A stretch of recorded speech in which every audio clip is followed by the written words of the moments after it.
Well, everyone, it's been 5 months since I've had a YouTube video, and I apologize. I'll be working on putting these into the schedule, but today I have one that I wanted to do specifically because it's a very unique offering that I was able to come into. That there is the 2005 Dayi Spring of Menghai. It's a production that they've now done multiple years. This was the first year that they did it, making it a little bit special. May not be the best in the lineup. Lots to discuss on that. If you would like to discuss more, my Discord server is a great place to start to have some of that dialogue and conversation, as these type of things can change over time depending on storage and what's available on the market. I've done samplers of these back in 2017 with the 2016-2012 vertical, which I think is still one of the best options that you might have as a puerh drinker. Today I want to drink through just kind of how I would go about this initially. So I've got chunks here that I've already broken off. 2 pieces. It's a 5-gram chunk right here, and then a small little 3-gram chunk. I'm going to be brewing that in my 170 milliliter Purion pot from Lynn Ceramics. And the reason I'm using this pot is I've become very familiar with the way that it brews.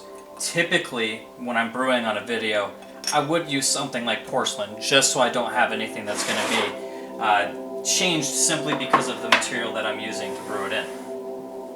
I'll also be using a stiffer glass here, which is interesting. It's more or less, it's a whiskey glass, but I'm going to use this for sniffing, as well as discarding earlier brews that you'll see. Now, I do need to go ahead and get this warmed up so it can start to open, which I'm doing right now. So the first pour that I'm going to have in this is going to take a moment. These are larger chunks. I'm going to pour different ways today just because I don't think there's only one way to do it. For some reason I like to feel the heat, so wrapping my hand around this, which eventually will get too hot. Now you'll see the liqueur for something that is now 16 years is extremely light. Now, while that is only the rinse, it would be correct to say that is extremely light. These were stored in what would be considered Hong Kong dry. Very dry. Almost no color to that. The problem with it is you're only getting the contact of the outer leaf currently, which is inside this pot. It smells very incense-like. So I'll open up a cake and just show you guys. As you can see, the contents of this cake are still undergoing transformation. And while I open this up, keep in mind those leaves are now inside an area where it's wet, it's moist, and there's heat components. So hopefully it helps open it up. I typically let them sit for about 3 minutes with something compact like that, especially my shagwan material. So here's the cake here. You can see the oils kind of building up on the wrapper. A little bit of breakage. That's due to the bamboo tongs that they came in. Being from the year 2005, wasn't in the best condition. The wrappers right here rub against that bamboo and kind of rip. So if you ever get rips right there, very common. The rips up here, not as common. And then the only bug biting is right here, here, and here. Everything else is ripping from the tong. So I'll open this up, and this has been in my sampler, something I've drank quite a bit. So keep in mind the bug bites that were right there. You see them? That's where anything that's going to be coming through this wrapper will show up on that cake. So since the bug bites show right there, I know if I were to open this up, I would already expect there to probably be some bamboo on that piece of the cake, which is what I've got. Now I got to shake this just ever so gently, let that come off. So there's bamboo in this portion of the cake from the tong itself. Got the inner ticket, beautiful little thing. It's got a bug bite right here, which is kind of interesting. If I lay it flat, that lines up with a portion of the wrapper that would be on this side, the left side of it. Flip that cake over. Beautiful Nephi, placed perfectly right where it needs to. Leaf looks okay. Nothing crazy looking about it. It's not dark, it's not light, it's just kind of where it is.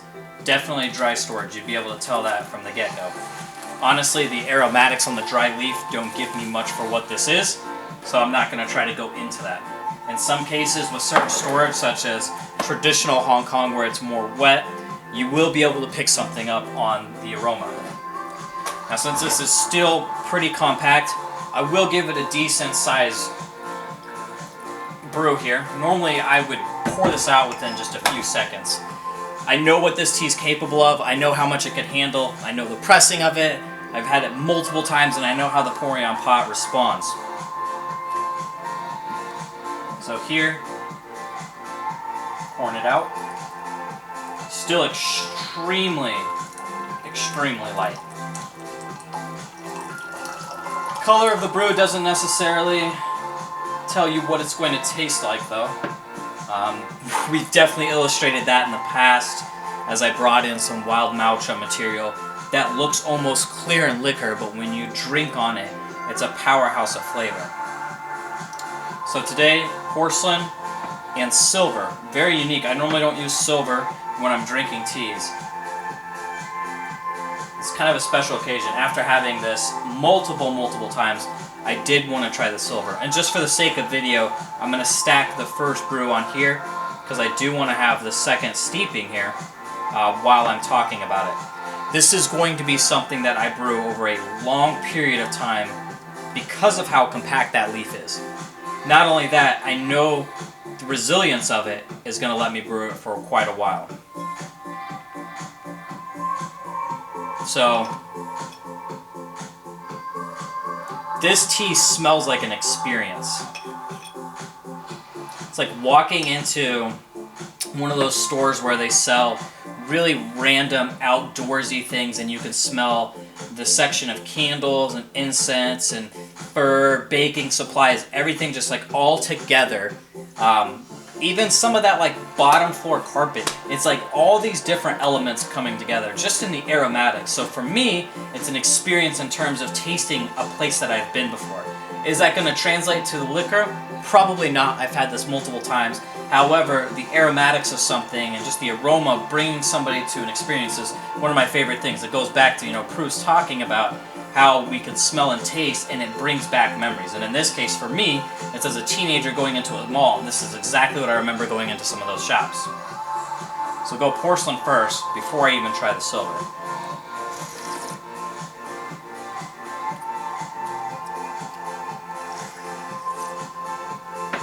That right there is the taste of,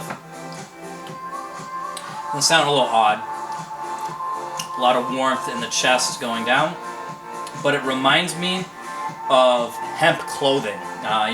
When you have a jacket made out of hemp, it almost has like the taste of that where it kind of gathers all those aromatics when you're outside.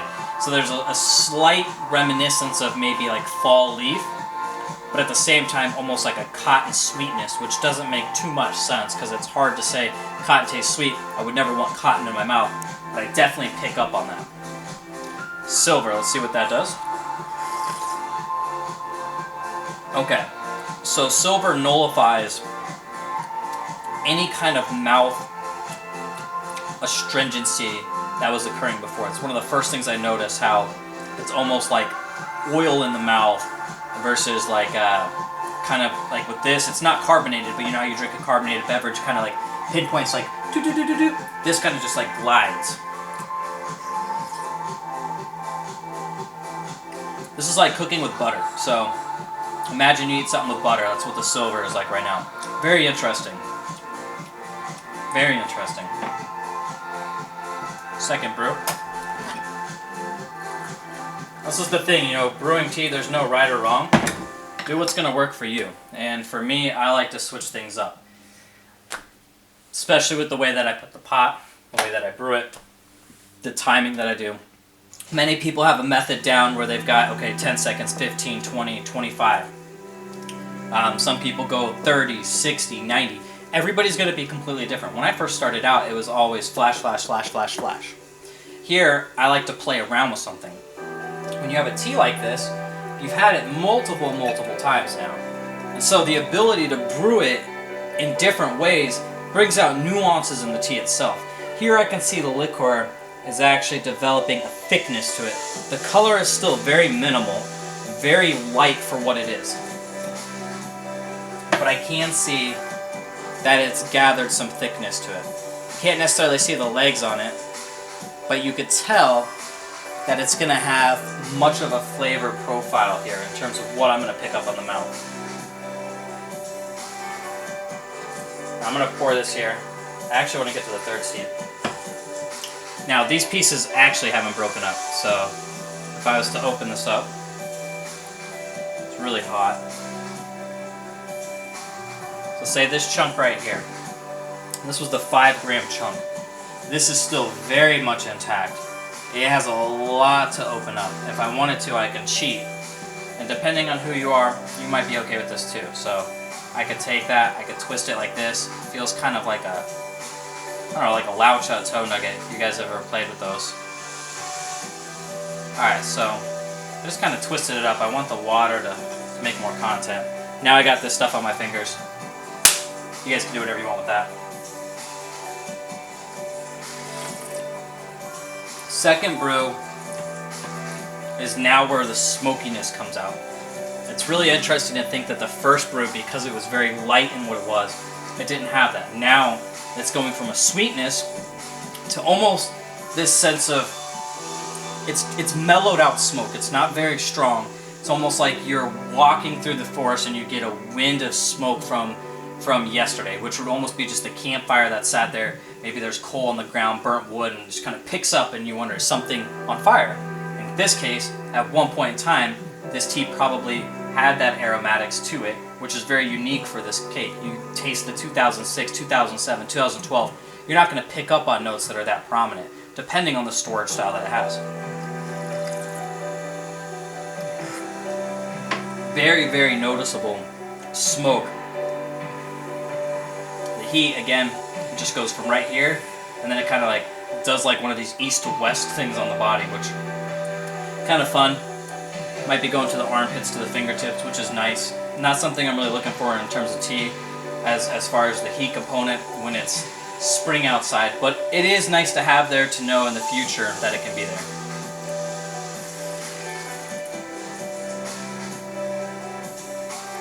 This makes it, okay. This tastes like a completely different tea actually now. This tastes, it's similar like a smoky Uncut tea. Not very much like Dayi at all. The body is on the mediocre level. It's something that I think if pushed the right way will have a elevated storage note that would probably be pretty prominent, but by doing that you would gather a really strong profile for the mouthfeel, which definitely can be enhanced here. This is why I love this cake. For what it is, the Spring of Menghai is already a rather cheap production. This cake, when I brought it in, due to the nature that it's the first year this was produced, puts it up on a price range that's a little bit up there.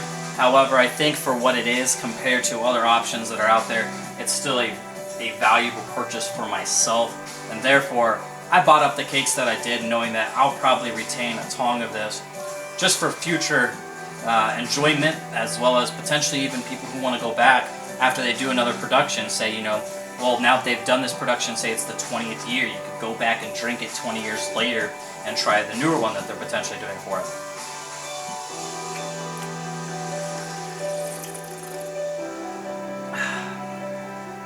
Yeah, the smoke on this is super interesting because there's this fresh aspect with a little bit of like saccharine sweetness to the tip of the tongue.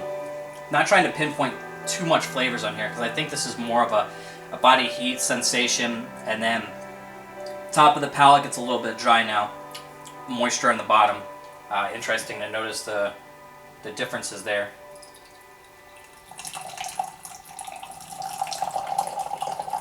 Dripping a little bit. So you see the color got a pinch darker, not very much, from me actually twisting that. And now I could shake it. I can feel there's definitely a chunk that's hitting up in the bottom. So I think that 3-gram chunk, yeah, it's a very solid piece.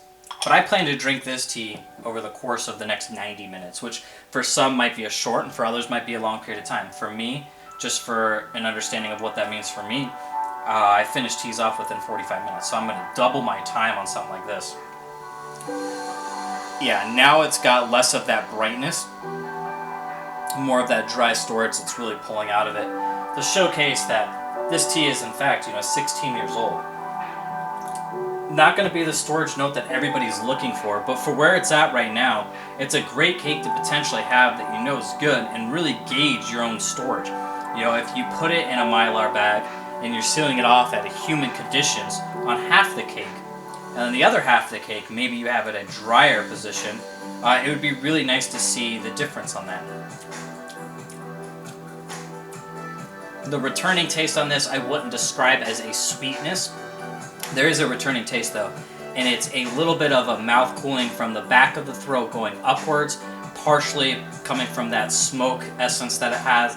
And the other aspect of this would be the dryness at the top, but then as the tongue, you know, your tongue is constantly moving up towards the top of your mouth, it starts to gravitate towards that, and now it's picking up on that note as well.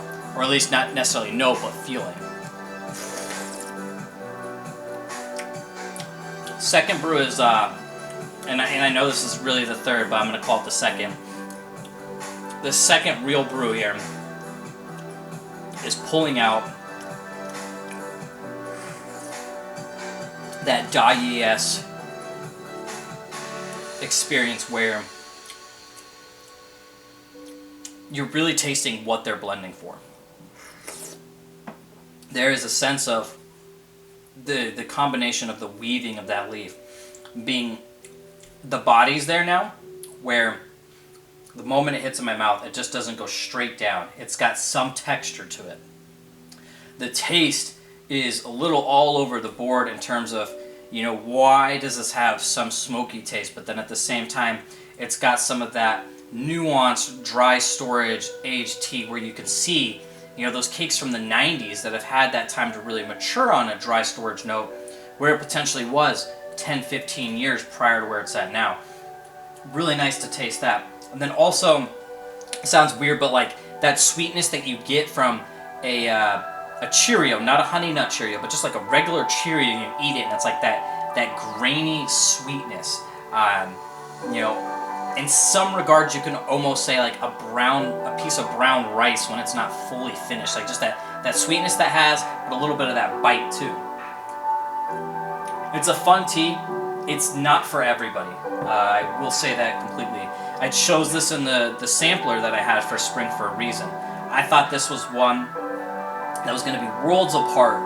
You know, if you drink the 2010 Welcome Spring, the storage on that is Hong Kong traditional, so it's got that more developed dankness to it, but it got cut off at a certain point that it doesn't overwhelm the tea completely, which keeps some of those aspects of it alive. When you compare this to the 2008 Shagwan that I chose, they're definitely worlds apart as well. This almost seems like something that's more tamed and has had a slower progression of age, whereas the Shagwan's a little bit more aggressive, and the storage on it's a little bit different as well. And there's notes on it that might have like a fruity anchor at the very bottom of it, whereas this doesn't have that. This almost has this freedom to transform from what it was to whatever we want to take it to, which is a really interesting aspect. For myself, I'm going to store a few of these different ways, simply because I know what I've got on hand's not going to sell, which creates an opportunity where I will potentially have cakes that will show up in auctions as, you know, the first Spring of Menghai that people thought, well, this doesn't exist anymore. And I've got some that I've played around with in Ohio where I've stored in certain ways.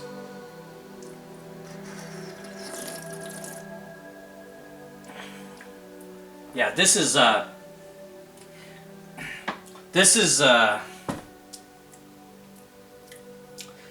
wooden campfire that's a few days old, right? You walk past it, you smell it in the air, and you're somehow tasting it from the smell.